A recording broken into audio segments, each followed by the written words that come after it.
थल महियल जे तू मित्र असाडड़ा हिक भोरी ना विछोड़ जियो महिंजा तो मोह्या कद पसी जानी तोहे। गुरु साहब कहते अरदासां करया करो, मिन्नतां तरले करया करो। हे अकाल पुरख एक ओंकार मैनू समझ आ गई, मैं दुनिया नू मित्र बनाया सी, मेरी मित्र नहीं है। हुण मैनू समझ आ गई तू ही मेरा असली मित्र है, तू ही असली मित्र है, मैनू सहायता करने वाला, बाकी तो सब डुबाउण वाले है। मैनू पता लग गया भी कोई जानदा मित्र साडा कौन है। 700 अंग ते गुरु साहब ने कहा कोई जाने इहां जगमीत।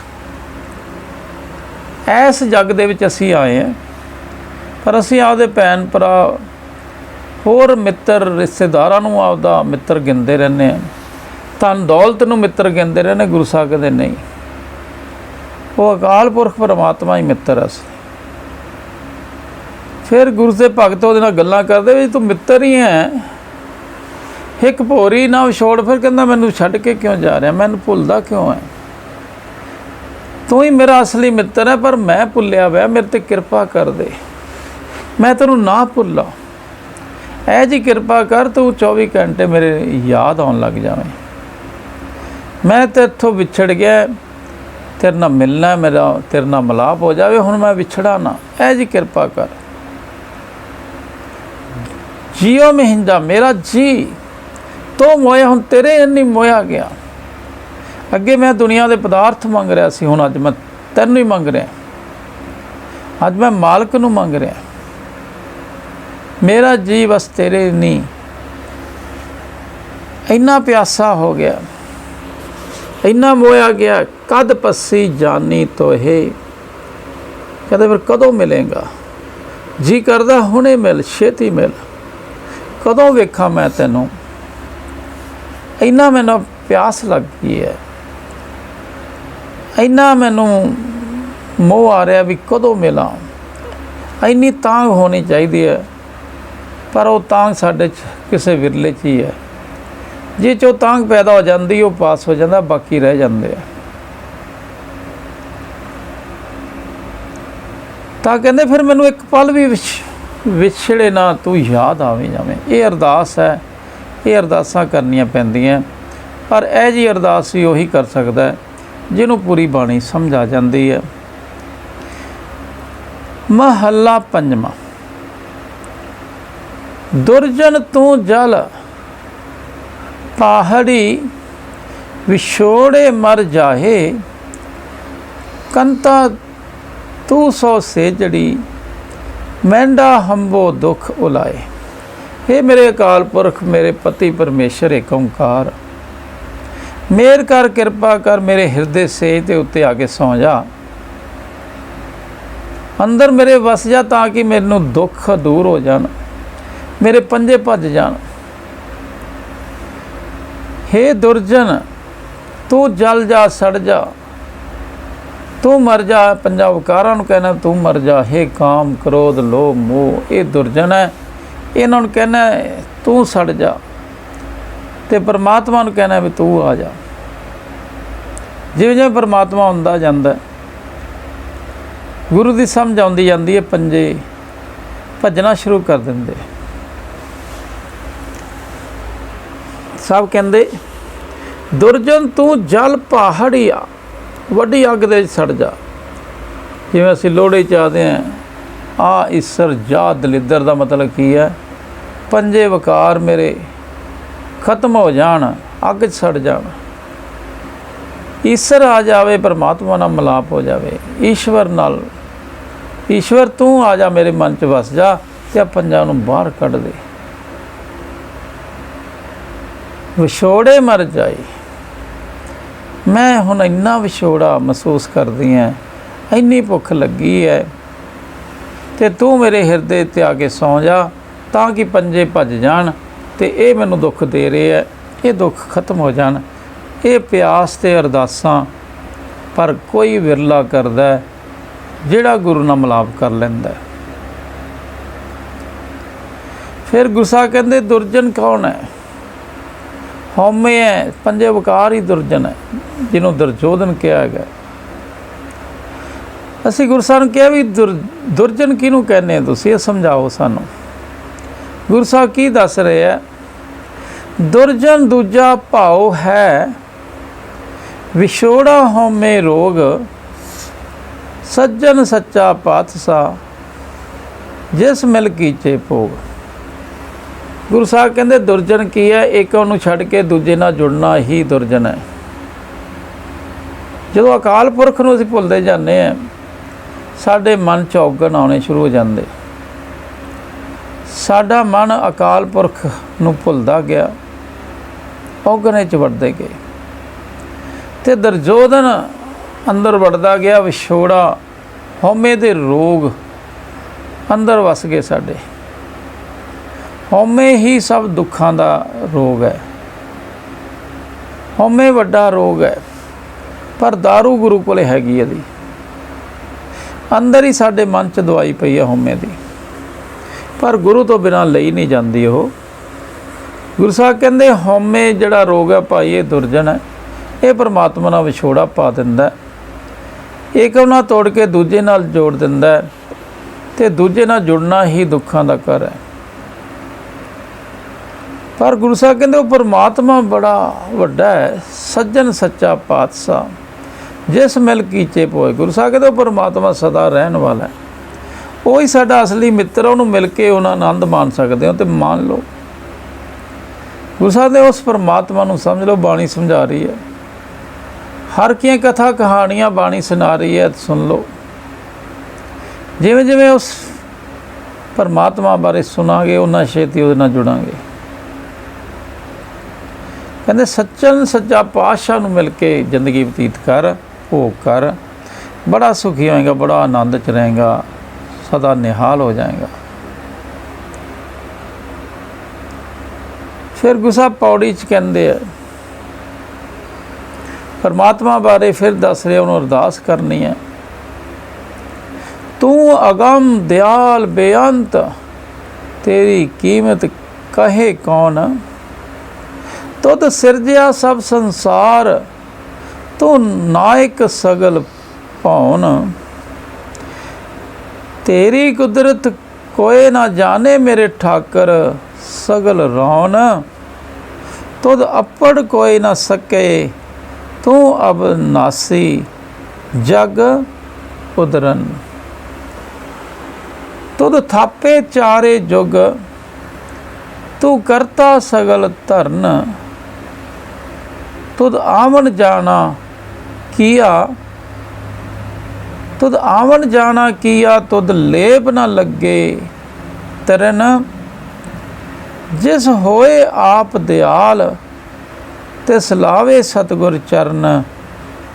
ਤੂੰ ਹੋਰ ਤਪਾਏ ਨਾ ਲੱਭਈ, ਅਬਨਾਸੀ ਸ੍ਰਿਸ਼ਟ ਕਰਨ। ਹੇ ਅਬਨਾਸੀ ਪਰਮਾਤਮਾ, ਸੱਚ ਜਗਾ ਸੱਚ, ਤੂੰ ਹੀ ਸਾਰੀ ਸ੍ਰਿਸ਼ਟੀ ਨੂੰ ਪੈਦਾ ਕੀਤਾ ਅਤੇ ਉਹਨੂੰ ਚਲਾ ਰਿਹਾ, ਪਰ ਤੈਨੂੰ ਲੱਭਣ ਦਾ ਇੱਕੋ ਹੀ ਤਰੀਕਾ ਹੈ, ਹੋਰ ਕੋਈ ਤਰੀਕਾ ਨਹੀਂ। ਕੋਈ ਉਪਾਅ ਨਹੀਂ ਤੇਰੇ ਨਾਲ ਮਿਲਣ ਦਾ। ਬਸ ਕਿਹੜਾ ਉਪਾਅ? ਬਸ ਜਿਹੜਾ ਗੁਰੂ ਦੇ ਚਰਨੀ ਲੱਗ ਜਾਂਦਾ। ਗੁਰੂ ਗ੍ਰੰਥ ਸਾਹਿਬ ਦੇ ਜਿਹੜਾ ਚਰਨੀ ਲੱਗ ਗਿਆ, ਉਹ ਤੈਨੂੰ ਮਿਲ ਸਕਦਾ, ਹੋਰ ਨਹੀਂ ਮਿਲ ਸਕਦਾ।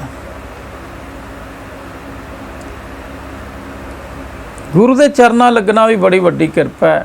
ਇਸ ਕਰਕੇ ਅਰਦਾਸ ਕਰਨੀ ਪੈਂਦੀ ਹੈ ਵੀ ਮੈਨੂੰ ਪਰਮਾਤਮਾ ਦੇ ਨਾਲ ਜੁੜਨਾ, ਪਰ ਪਹਿਲਾਂ ਗੁਰੂ ਦੇ ਚਰਨਾਂ ਨਾਲ ਲੱਗ ਜਾਵਾਂ। ਗੁਰੂ ਮੁਤਾਬਕ ਚੱਲ ਕੇ ਅਸੀਂ ਉਸ ਪਰਮਾਤਮਾ ਨੂੰ ਮਿਲ ਸਕਦੇ ਹਾਂ। ਪਰ ਉਹ ਹੈ ਕਿ ਜਾ, ਉਹਨੂੰ ਪਛਾਣਿਆ ਹੀ ਨਹੀਂ। ਗੁਰੂ ਸਾਹਿਬ ਕਹਿੰਦੇ ਭਾਈ ਅਰਦਾਸਾਂ ਕਰੋ ਵੀ ਤੂੰ ਅਗੰਮ ਹੈ ਅਤੇ ਦਿਆਲੂ ਹੈ। ਗੁਰੂ ਸਾਹਿਬ ਨੇ ਪੌੜੀ ਕਿੱਥੋਂ ਕੀਤੀ ਹੈ? ਪਰਮਾਤਮਾ ਦੀ ਸਿਫਤਾਂ ਤੋਂ। ਤੂੰ ਅਗੰਮ ਦਿਆਲ ਬੇਅੰਤ, ਤੇਰੀ ਕੀਮਤ ਕਹੇ ਕੌਣ। ਹੁਣ ਕੋਈ ਮਾੜਾ ਮੋਟਾ ਇੱਥੇ ਅਮੀਰ ਬੰਦਾ ਹੋਵੇ, ਉਹਦਾ ਨਹੀਂ ਪਤਾ ਲੱਗਦਾ ਵੀ ਕਿੰਨਾ ਕੁ ਅਮੀਰ ਹੈ, ਕਿੰਨਾ ਕੁ ਪੈਸਾ ਹੈ, ਕਿੰਨੀ ਕੁ ਪ੍ਰੋਪਰਟੀ ਇਹਦੇ ਕੋਲ। ਤੇ ਗੁਰੂ ਸਾਹਿਬ ਕਹਿੰਦੇ ਪਰਮਾਤਮਾ ਕੋਲ ਤਾਂ ਪ੍ਰੋਪਰਟੀ ਬੜੀ ਹੈ, ਉਹਦਾ ਅੰਤ ਕਿਵੇਂ ਪਾਓਗੇ? ਤੇ ਪਰ ਦਿਆਲੂ ਵੀ ਬੜਾ ਹੈ। ਦੁਨੀਆ ਦੇ ਲੋਕਾਂ ਕੋਲੇ ਕੋਈ ਧਨ ਦੌਲਤ ਹੋ ਜਾਏ ਤੇ ਹਉਮੈ ਹੰਕਾਰ ਆ ਜਾਂਦਾ ਉਹਦੇ 'ਚ। ਪਰਮਾਤਮਾ ਪਰ ਇੰਨਾ ਵੱਡਾ ਹੈ, ਇੰਨੇ ਹੀ ਗਲੈਕਸੀਆਂ ਦਾ ਮਾਲਕ ਹੈ, ਬ੍ਰਹਮੰਡਾਂ ਦਾ ਮਾਲਕ ਹੈ, ਸੂਰਜਾਂ ਦਾ ਮਾਲਕ ਹੈ, ਧਰਤੀਆਂ ਦਾ ਮਾਲਕ ਹੈ, ਅੱਗੇ ਤੋਂ ਅੱਗੇ ਹੈ, ਵੱਡੇ ਤੋਂ ਵੱਡਾ ਹੈ ਤੇ ਨਾਲ ਦਿਆਲੂ ਵੀ ਬੜਾ ਹੈ। ਹੁਣ ਇੰਨਾ ਦਿਆਲੂ ਵੀ ਹੋਵੇ, ਵੱਡੇ ਤੋਂ ਵੱਡਾ ਵੀ ਹੋਵੇ, ਤੇ ਉਹਦੀ ਕੀਮਤ ਕਿਵੇਂ ਪਾਵਾਂਗੇ? ਉਹਦਾ ਵੱਡਾਪਨ ਨਹੀਂ ਗਿਣਿਆ ਜਾ ਸਕਦਾ। ਹੈਰਾਨਗੀ ਹੋ ਸਕਦੀ, ਵਾਹ ਨਿਕਲ ਸਕਦਾ, ਵਾਹ ਆਉਂਦਾ ਹੈਰਾਨਗੀ, ਵਿਸ਼ਮਾਦ। ਉਹਦੇ ਬਾਰੇ ਸੁਣ ਕੇ ਮਨ ਹੈਰਾਨ ਹੁੰਦਾ ਜਾਂਦਾ ਵੀ ਐਡਾ ਵੱਡਾ, ਇੰਨੀ ਪਾਵਰ ਵਾਲਾ ਵੀ ਕੋਈ ਹੈ। ਅਸੀਂ ਤਾਂ ਇੱਥੇ ਛੋਟੇ ਛੋਟੇ ਬੰਦਿਆਂ ਦੇ ਮਗਰ ਡਿੱਗਦੇ ਫਿਰਦੇ ਹਾਂ, ਅਸੀਂ ਤਾਂ ਮਹੱਲੇ ਦੇ MC ਦੇ ਪੈਰੀ ਡਿੱਗਦੇ ਫਿਰਦੇ ਹਾਂ। ਗੁਰੂ ਸਾਹਿਬ ਕਹਿੰਦਾ ਕਿਹੜਾ MC, ਕਿਹੜਾ MLA, ਕਿਹੜਾ ਮੰਤਰੀ, ਕਿਹੜਾ ਪ੍ਰਧਾਨ ਮੰਤਰੀ, ਮੈਂ ਤਾਂ ਤੈਨੂੰ ਸ੍ਰਿਸ਼ਟੀ ਦੇ ਪ੍ਰਧਾਨ ਮੰਤਰੀ ਕੋਲ ਲੈ ਕੇ ਜਾਣਾ, ਜਿਹੜਾ ਅਗੰਮ ਅੱਗੇ ਤੋਂ ਅੱਗੇ ਹੈ, ਬੇਅੰਤ ਹੈ, ਦਿਆਲੂ ਵੀ ਬੜਾ ਹੈ। ਉਹਦੀ ਕੀਮਤ ਮੁੱਲ ਨਹੀਂ ਕਿਹਾ ਜਾ ਸਕਦਾ, ਪਰ ਉਹਨੂੰ ਮਨ 'ਚ ਜ਼ਰੂਰ ਵਸਾਇਆ ਜਾ ਸਕਦਾ ਉਹਦੀਆਂ ਸਿਫਤਾਂ ਕਰਕੇ। ਤੁਧ ਸਿਰਜਿਆ ਸਭ ਸੰਸਾਰ ਤੂੰ ਨਾਇਕ ਸਗਲ ਪਾਉਣ, ਤੂੰ ਸਾਰੀਆਂ ਧਰਤੀਆਂ ਸੂਰਜਾਂ ਦਾ ਮਾਲਕ ਹੈ, ਨਾਇਕ ਹੈ। ਤੂੰ ਹੀ ਸਿਰਜਿਆ ਸਾਰਾ ਸੰਸਾਰ। ਅੱਜ ਤੋਂ ਕਰੋੜਾਂ ਖਰਬਾਂ ਸਾਲ ਪਹਿਲਾਂ ਕੁਛ ਨਹੀਂ ਸੀ ਇੱਥੇ, ਨਾ ਧਰਤੀ, ਆਕਾਸ਼ ਪਤਾਲ ਕੁਛ ਨਹੀਂ ਸੀ, ਨਾ ਹਵਾ ਸੀ, ਨਾ ਪਾਣੀ ਸੀ, ਨਾ ਕੋਈ ਜੀਅ ਜੰਤ ਸੀਗਾ। ਪਰ ਉਹਦੀ ਮੌਜ ਆਈ, ਉਹਨੇ ਬਣਾਇਆ, ਧਰਤੀ ਬਣਾਈ, ਹਵਾ ਪਾਣੀ ਬਣਾ ਕੇ, ਰੁੱਤਾਂ ਬਣਾ ਕੇ, ਫਿਰ ਇਹ ਇਨਸਾਨ ਲੈ ਕੇ ਆਉਂਦੇ, ਜੀਅ ਜੰਤ ਲੈ ਕੇ ਆਉਂਦੇ। ਕਹਿੰਦੇ ਤੂੰ ਹੀ ਮਾਲਕ ਹੈ, ਤੂੰ ਹੀ ਸਿਰਜਣਹਾਰ ਹੈ ਵੀ ਇਹ ਵੀ ਨਹੀਂ ਇਸ ਇਕੱਲੀ ਧਰਤੀ ਦਾ, ਪਤਾ ਨਹੀਂ ਹੋਰ ਕਿੰਨੀਆਂ ਧਰਤੀਆਂ, ਉਹਨਾਂ ਦੇ ਮਾਲਕ ਤੂੰ ਹੈ। ਤੇ ਸਾਰੇ ਭਵਨਾਂ ਦਾ ਮਾਲਕ ਹੈ ਤੂੰ, ਬ੍ਰਹਮੰਡਾਂ ਦਾ ਮਾਲਕ ਹੈ, ਸੂਰਜਾਂ ਦਾ ਮਾਲਕ ਹੈ, ਸੂਰਜਾਂ ਦੇ ਮੰਡਲਾਂ ਦਾ ਮਾਲਕ ਹੈ। ਤੇਰੀ ਕੁਦਰਤ ਨੂੰ ਜਾਣ ਨਹੀਂ ਸਕਦੇ, ਪਰ ਹੈਰਾਨ ਹੋ ਸਕਦੇ। ਬਸ ਉਹਦੀ ਕੁਦਰਤ ਨੂੰ ਵੇਖ ਕੇ ਹੈਰਾਨ ਹੋ ਗਏ, ਬਹੁਤ ਕੁਛ ਪਾ ਲਿਆ ਸੀ। ਤੁਧ ਅੱਪੜ ਕੋਏ ਨਾ ਸਕੇ ਤੂੰ ਅਬਨਾਸੀ ਜਗ ਉਦਰਨ। ਹੁਣ ਮੈਨੂੰ ਸਮਝ ਆ ਗਈ, ਤੂੰ ਤਾਂ ਸਾਰਿਆਂ ਨੂੰ ਉਧਾਰ ਸਕਦਾ ਹੈ, ਪਾਪੀਆਂ ਨੂੰ ਵੀ ਤਾਰ ਸਕਦਾ ਹੈ, ਤਾਰਦਾ ਹੈ, ਤੇ ਆਪ ਕਦੇ ਖਤਮ ਨਹੀਂ ਹੁੰਦਾ। ਨਾ ਤੈਨੂੰ ਕਿਸੇ ਨੇ ਪੈਦਾ ਕੀਤਾ ਤੇ ਨਾ ਹੀ ਤੈਨੂੰ ਕੋਈ ਖਤਮ ਕਰ ਸਕਦਾ। ਤੂੰ ਸਦਾ ਰਹਿਣ ਵਾਲਾ ਅਬਨਾਸੀ ਹੈ, ਕਦੇ ਨਾਸ ਨਹੀਂ ਹੋ ਸਕਦਾ। ਤੂੰ ਇੰਨਾ ਵੱਡਾ ਹੈ ਕਿ ਤੇਰੇ ਬਰਾਬਰ ਦਾ ਕੋਈ ਨਾ ਪੈਦਾ ਹੋਇਆ ਤੇ ਨਾ ਹੀ ਹੋਣਾ। ਤੇਰੀ ਕੋਈ ਬਰਾਬਰੀ ਨਹੀਂ ਕਰ ਸਕਦਾ। ਤੂੰ ਸਾਰੇ ਜੱਗ ਨੂੰ ਉਧਾਰਨ ਵਾਲਾ ਹੈ, ਤਾਰਨ ਵਾਲਾ ਹੈ, ਪਰ ਜਿਹੜਾ ਤੇਰੇ ਨਾਲ ਜੁੜਦਾ ਉਹਨੂੰ ਤਾਰਦਾ ਹੈ। ਤੁਧ ਥਾਪੇ ਚਾਰੇ ਜੁਗ ਤੂੰ ਕਰਤਾ ਸਗਲ ਧਰਨਾ। ਤੂੰ ਸਾਰੀਆਂ ਧਰਤੀਆਂ, ਸਾਡੀ ਕੋਈ ਧਰਤੀ ਨਹੀਂ ਹੈ। ਇਹ ਜਿਹੀਆਂ ਧਰਤੀਆਂ ਜਿਵੇਂ ਸਾਡੀ ਧਰਤੀ ਆਕਾਸ਼ 'ਚ ਖੜੀ ਹੈ, ਦੂਜੀਆਂ ਧਰਤੀਆਂ ਜਿਵੇਂ ਆਕਾਸ਼ 'ਚ ਖੜੀਆਂ, ਇਸ ਤਰ੍ਹਾਂ ਉਹਨੇ ਧਰਤੀਆਂ ਠੱਲੀਆਂ। ਸਾਰੀਆਂ ਧਰਤੀਆਂ ਉਹਨੇ ਬਣਾਇਆ, ਸੂਰਜ ਵੀ ਉਹਨੇ ਬਣਾਇਆ, ਤਾਰੇ ਵੀ ਉਹਨੇ ਬਣਾਇਆ, ਹਵਾ ਵੀ ਉਹਨੇ ਬਣਾਈ, ਪਾਣੀ ਵੀ ਉਹਨੇ ਬਣਾਇਆ, ਅੱਗ ਵੀ ਉਹਨੇ ਬਣਾਈ। ਇਸ ਤਰ੍ਹਾਂ ਕਹਿੰਦੇ ਸਾਰੀਆਂ ਧਰਤੀਆਂ ਤੂੰ ਬਣਾਈਆਂ, ਤੇ ਚਾਰੇ ਯੁੱਗ ਤੇਰੇ ਹੀ ਬਣਾਏ ਆ। ਇਹ ਵੀ ਨਹੀਂ ਅੱਜ ਕੱਲ ਯੁੱਗ 'ਚ ਹੈ। ਤੂੰ ਸਦਾ ਹੀ ਪ੍ਰਧਾਨ ਮੰਤਰੀ ਰਹਿਣਾ ਸਾਰੀ ਸ੍ਰਿਸ਼ਟੀ ਦਾ। ਤੁਧ ਆਵਣ ਜਾਣਾ ਕੀਆ ਤੁਧ ਲੇਪ ਨਾ ਲੱਗੇ ਤ੍ਰਿਨ। ਤੂੰ ਹੀ ਜਨਮ ਮਰਨ ਦਾ ਗੇੜ ਬਣਾਇਆ। ਸਾਰਾ ਖੇਲ ਹੈ ਉਹਦਾ। ਭਗਤਾਂ ਨੂੰ ਸਮਝ ਆ ਜਾਂਦੀ ਹੈ ਤੇ ਫਿਰ ਉਹ ਹੱਸੀ ਜਾਂਦੇ ਵੀ ਐਵੇਂ ਭੁਲੇਖਾ ਹੀ ਪਾਇਆ, ਕੁਛ ਵੀ ਨਹੀਂ। ਇਹ ਜ਼ਿੰਦਗੀ ਤਾਂ ਬਸ ਕੁਛ ਬਹੁਤ ਛੋਟੀ ਹੈ, ਕੁਛ ਦਿਨਾਂ ਦੀ ਹੈ। ਮਹਿਮਾਨ ਬਣ ਕੇ ਰਹੋ, ਗੁਰੂ ਸਾਹਿਬ ਕਹਿੰਦੇ, ਪਤਾ ਨਹੀਂ ਕਦੋਂ ਜਾਣਾ ਪੈ ਸਕਦਾ। ਜਿਸ ਹੋਵੇ ਆਪ ਦਿਆਲ ਤਿਸ ਲਾਵੇ ਸਤਿਗੁਰ ਚਰਨੀ। ਪਰ ਗੁਰੂ ਸਾਹਿਬ ਕਹਿੰਦੇ ਭਾਈ ਇਹ ਸਾਰੀ ਸਮਝ ਤਾਂ ਹੁੰਦੀ ਹੈ ਜੇ ਅਸੀਂ ਸਤਿਗੁਰ ਚਰਨੀ ਲੱਗ ਜਾਈਏ। ਤੇ ਗੁਰੂ ਗ੍ਰੰਥ ਸਾਹਿਬ ਦੇ ਚਰਨਾਂ 'ਚ ਲੱਗਣਾ ਵੀ ਬੜੀ ਵੱਡੀ ਕਿਰਪਾ ਹੈ। ਇਸ ਕਰਕੇ ਰੋਜ਼ ਅਰਦਾਸ ਕਰਨੀ ਹੈ ਅਸੀਂ, ਹੇ ਅਕਾਲ ਪੁਰਖ ਮਿਹਰ ਕਰੋ, ਕਿਰਪਾ ਕਰੋ, ਤੁਸੀਂ ਸਾਨੂੰ ਗੁਰੂ ਗ੍ਰੰਥ ਸਾਹਿਬ ਤਾਂ ਦੇ ਦਿੱਤਾ ਹੈ, ਪਰ ਸਾਨੂੰ ਇਹਦੀ ਸਮਝ ਨਹੀਂ ਆਉਂਦੀ, ਚੱਲਣਾ ਨਹੀਂ ਆ ਰਿਹਾ ਇਹਦੇ ਮੁਤਾਬਕ। ਅਸੀਂ ਗੁਰੂ ਗ੍ਰੰਥ ਸਾਹਿਬ ਮੁਤਾਬਕ ਚੱਲਣ ਲੱਗ ਜਾਈਏ। ਮੈਨੂੰ ਸਤਿਗੁਰ ਦੇ ਚਰਨੀ ਲਾ ਦੇ। ਹੁਣ ਸਤਿਗੁਰ ਕੌਣ ਹੈ? ਗ੍ਰੰਥ ਸਾਹਿਬ। ਚਰਨੀ ਲੱਗਣਾ ਕੀ ਹੈ? ਪਰ ਅਸੀਂ ਤਾਂ ਗੁਰੂ ਦੇ ਪੀੜੇ ਨੂੰ ਉਹਦੇ ਚਰਨ ਬਣਾ ਕੇ ਰੱਖੜੀਆਂ ਬੰਨਣ ਲੱਗ ਗਏ। ਗੁਰੂ ਦੇ ਰੱਖੜੀਆਂ ਬੰਨੀ ਜਾਂਦੇ ਆ, ਤਾਂ ਹੀ ਤਾਂ ਅਸੀਂ ਸਿੱਖੀ ਆਪਦੀ ਖਤਮ ਕਰ ਲਈ ਹੈ। ਗੁਰੂ ਦੇ ਚਰਨੀ ਲੱਗਣਾ ਹੁੰਦਾ। ਗੁਰੂ ਨੂੰ ਪੁੱਛਣਾ ਹੁੰਦਾ ਕੀ ਕਰਾਂ? ਜੇ ਗ੍ਰੰਥ ਸਾਹਿਬ 'ਚ ਲਿਖਿਆ ਵੀ ਪੀੜੇ ਤੇ ਰੱਖੜੀ ਬੰਨ੍ਹ ਦਿਓ ਤਾਂ ਬੰਨ੍ਹ ਦਿਓ, ਪਰ ਅੰਦਰ ਤਾਂ ਸਭ ਭਰਮ ਕੱਢੇ ਬਈ ਕੁਛ ਨਹੀਂ ਹੈ, ਸਾਰੇ ਛੱਡ ਦੇ, ਕਿਸੇ ਦੀ ਲੋੜ ਨਹੀਂ ਹੈ। ਇੱਕੋ ਕੰਮ ਕਰ ਲਾ, ਉਹੀ ਹੈ ਬਸ। ਇੱਕ ਆਹਰ ਕਰ ਲਾ, ਜੇ ਉਹ ਆਹਰ ਤੈਨੂੰ ਆ ਗਿਆ ਸਾਰੀ ਦੁਨੀਆ ਨੂੰ ਉਤਾਰ ਲੇਗਾ ਤੂੰ। ਗੁਰੂ ਸਾਹਿਬ ਆਹਰ ਸਭ ਕਰਦਾ ਫਿਰੇ, ਆਹਰ ਇੱਕ ਨਾ ਹੋਈ। ਫਿਰ ਗੁਰੂ ਸਾਹਿਬ ਕੀ ਕਹਿੰਦੇ ਭਾਈ? ਜਬੋ ਤੋਂ ਇੱਕੋ ਨਾਮਾ ਅਵਰ ਨਿਰਾਫਲ ਕੰਮ। ਗੁਰੂ ਸਾਹਿਬ ਕਹਿੰਦੇ ਮੈਂ ਤਾਂ ਤੁਹਾਨੂੰ ਇੱਕ ਕੰਮ ਦੱਸਿਆ ਤੇ ਇੱਕ ਹੀ ਦੱਸਣਾ, ਉਹ ਕੰਮ ਕਰ ਲਿਆ ਤਾਂ ਠੀਕ ਹੈ, ਪਾਸ ਹੋ ਜਾਓਗੇ। ਜੇ ਉਹ ਕੰਮ ਨਹੀਂ ਕੀਤਾ, ਜੋ ਮਰਜ਼ੀ ਕਰੀ ਜਾਓ, ਸਭ ਫੇਲ ਹੈ। ਕੋਈ ਬੰਦਾ ਕਰੋੜਾਂ ਖਰਬਾਂ ਰੋਜ਼ ਦਾ ਦਾਨ ਦੇਵੇ, ਫਿਰ ਵੀ ਫੇਲ ਹੋ ਸਕਦਾ। ਫੇਲ ਹੁੰਦਾ ਹੀ ਹੈ, ਹੋ ਕੀ ਸਕਦਾ, ਫੇਲ ਹੁੰਦਾ ਹੀ ਹੈ, ਕਿਉਂਕਿ ਉਹਦੀ ਹਉਮੈ ਵੱਧ ਜਾਂਦੀ, ਹੰਕਾਰ ਵੱਧ ਜਾਂਦਾ। ਗੁਰੂ ਸਾਹਿਬ ਅਕਲ ਨਾਲ ਦਾਨ ਕਰੋ। ਗੁਰੂ ਸਾਹਿਬ ਕਹਿੰਦੇ ਗੁਰੂ ਦਾ ਗਿਆਨ ਦਾਨ ਕਰੋ, ਵੰਡੋ, ਵੰਡਣਾ ਤਾਂ ਸਭ ਤੋਂ ਵੱਡਾ ਦਾਨ ਹੈ। ਇੱਥੇ ਗੁਰੂ ਸਾਹਿਬ ਕਹਿੰਦੇ ਜਦੋਂ ਪਰਮਾਤਮਾ ਨੂੰ ਕੋਈ ਅਰਦਾਸਾਂ ਕਰਦਾ ਹੈ, ਤਾਂ ਹੀ ਆਪਾਂ ਰੋਜ਼ ਪਹਿਲਾਂ ਬਾਣੀ ਪੜ੍ਹਨ ਤੋਂ ਅਰਦਾਸ ਕਰਦੇ ਹਾਂ ਕਿ ਸਾਡਾ ਮਨ ਗੁਰੂ ਦੇ ਚਰਨਾਂ ਨਾਲ ਲੱਗ ਜਾਵੇ, ਗੁਰੂ ਮੁਤਾਬਕ ਚੱਲਣਾ ਆ ਜਾਵੇ। ਜਦੋਂ ਅਸੀਂ ਰੋਜ਼ ਅਰਦਾਸ ਕਰਕੇ ਬਾਣੀ ਪੜ੍ਹਾਂਗੇ, ਬਾਣੀ ਸਮਝ ਆਉਣ ਲੱਗ ਜਾਂਦੀ ਹੈ ਅਤੇ ਕਮਾਉਣੀ ਵੀ ਆਉਣ ਲੱਗ ਜਾਂਦੀ ਹੈ। ਇਹਨੂੰ ਗੁਰੂ ਦੇ ਚਰਨ ਕਿਹਾ। ਬਾਣੀ ਸਮਝਣਾ ਅਤੇ ਕਮਾਉਣਾ ਇਹ ਹੀ ਗੁਰੂ ਦੇ ਚਰਨ ਹੈ। ਪਰ ਗੁਰੂ ਸਾਹਿਬ ਕਹਿੰਦੇ ਬੜੀ ਵੱਡੀ ਕਿਸਮਤ ਵਾਲੇ ਬਣ ਜਾਂਦੇ ਹੈ, ਉਹ 'ਤੇ ਕਿਰਪਾ ਹੋ ਗਈ। ਸਮਝ ਲਓ ਜਿਹੜਾ ਬਾਣੀ ਸਮਝਣ ਲੱਗ ਗਿਆ ਅਤੇ ਕਮਾਉਣ ਲੱਗ ਗਿਆ, ਬੜੀ ਵੱਡੀ ਕਿਰਪਾ ਹੋ ਗਈ।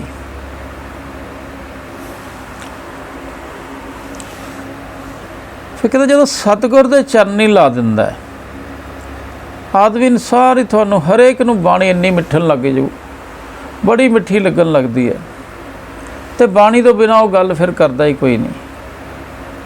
ਇਹ ਸਤਿਗੁਰ ਦੇ ਚਰਨੀ ਲੱਗਣਾ ਹੁੰਦਾ। ਤੂੰ ਹੋਰਤ ਪਾਏ ਨਾ ਲੱਭਣੀ, ਅਬਨਾਸੀ ਸ੍ਰਿਸ਼ਟ ਕਰਨ। ਹੇ ਅਬਨਾਸੀ ਪਰਮਾਤਮਾ, ਇਹ ਸਾਰੀ ਸ੍ਰਿਸ਼ਟੀ ਨੂੰ ਪੈਦਾ ਕਰਨ ਵਾਲੇ, ਇਹ ਹਵਾ ਨੂੰ ਪੈਦਾ ਕਰਨ ਵਾਲੇ, ਪਾਣੀ ਨੂੰ ਪੈਦਾ ਕਰਨ ਵਾਲੇ, ਅੱਗ ਧਰਤੀ ਆਕਾਸ਼ ਨੂੰ ਪੈਦਾ ਕਰਨ ਵਾਲੇ, ਸੂਰਜ ਚੰਦਰਮਾ ਤਾਰਿਆਂ ਨੂੰ ਪੈਦਾ ਕਰਨ ਵਾਲੇ, ਧਰਤੀ ਨੂੰ ਪੈਦਾ ਕਰਨ ਵਾਲੇ, ਅਤੇ ਤੂੰ ਸਦਾ ਕਾਇਮ ਵੀ ਰਹਿਣਾ, ਸੱਚ ਹੈ, ਕਦੇ ਖਤਮ ਨਹੀਂ ਹੁੰਦਾ।